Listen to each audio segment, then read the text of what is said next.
open face helmets.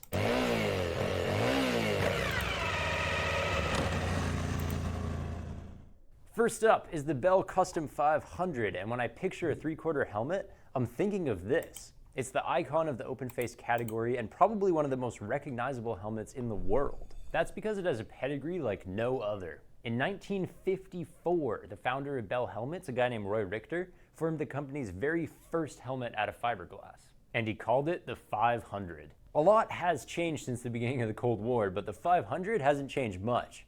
It's still a fiberglass bucket, nothing fancy, no ventilation whatsoever, and the liner inside is neither removable nor easily washable. What Bell has updated is the fit. 500s of the past were typically quite round, while this newer one is more of an intermediate head shape. It was made a lot slimmer and a lot lighter for its 60th birthday, and in that vein, it is a featherweight 1100 grams, easily the lightest and the lowest profile open face helmet out of all my top picks. For myself, I would choose this helmet over any other open face, and there are a few reasons for that. It's DOT and ECE approved, which means that it's very safe for the 3/4 of my head that are actually covered by it.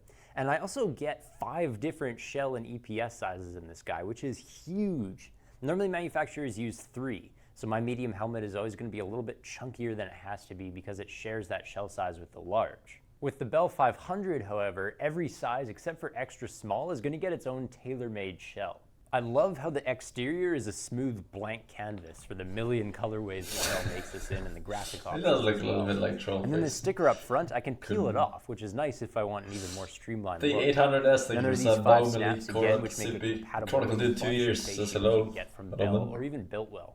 And on the interior, you get style with this quilted pattern. At $150 to $170, Bell has done very well to make this helmet as good as it is. But why wouldn't they? I mean, this is their heritage, it's their inception. Of course they're gonna make it a very special lid. Now, if I want that classic look with a little bit more practicality, I'll go for something like the Shoei RJ Platinum R. Compared to the Custom 500, we have 2 big improvements. One, the interior of this guy is removable and washable, which really should be a given nowadays, but somehow the 500 got away without one. The other big improvement is ventilation. We have 2 active intakes on the forehead and 2 active exhausts on the rear. I often hear people talking about how much safer the Shoei is because of its Snell rating, but to me, it doesn't really hold water. Based on my understanding of ECE and Snell ratings, I would say that the Shoei is going to absorb impacts better, but the Bell Custom 500 will impart less inertia to your neck, so that is to say it's a wash. They're equally safe. The interior of the Shoei has a few refinements over the Bell. We get grooves that make it easy to wear with eyeglasses, and little recesses for the speakers as well.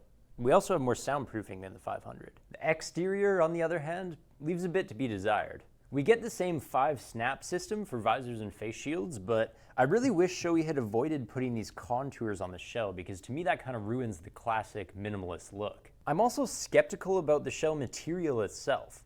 It's Shoei's AIM Plus construction, which basically means I don't know what it means, but I don't really care what it means. I don't have a license. Summer calling for 1 year, man. Junior badge, Leo gun, micro 45L, clouds with 100 months in roses. Lol, 100. Atheists wear this shit. Yes, because we don't have a god to protect us.